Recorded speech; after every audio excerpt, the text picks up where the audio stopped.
ይህ ቪዲዮ የምሰራበት ዋነኛ ምክንያት በጣም ብዙ ሰው እየጠየቀኝ ያለ ተደጋጋሚ ጥያቄ ነው። በተለይ ላይቭ ላይ ስታገኙኝ የምትጠይቁኝ አንድ ጥያቄ ስለሆነ እና ብመልስላችሁ መልካም ነው ብዬ ስለማስብ ነው። አብዛኛው ተመልካቼ እና ተከታታይ ከግማሽ የገባ ይመስለኛል እና ሙሉ ታሪኩን ስለማያውቅ ወደታችን ቪዲዮ ስለማያይ የሚጠይቀኝ አንድ ጥያቄ አለ። ለምንድን ነው እዚህ ቦታ የመጣው? ለምንድን ነው አዲስ አበባን ጥላ የመጣው ብሎ በጣም ብዙ ሰው ይጠይቀኛል። አጭር አማርኛ አዲስ አበባን ጥዬ የመጣሁበትን ልንገራችሁና ላብራራላችሁ። አዲስ አበባን ጥዬ የመጣሁት ከአዲስ አበባ ተባርሬ ነው። ወደ እጄና ፈቅጄ አይደለም የመጣሁት።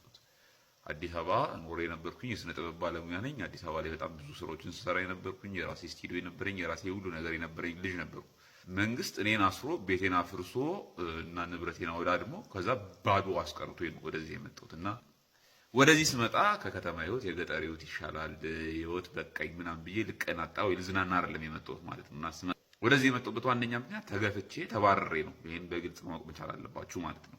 ማለት ነው እና የነበረኝን ሁሉን ነገሬን አጥቼ ነው የመጣሁት። ከበባዶ ነው የመጣሁት።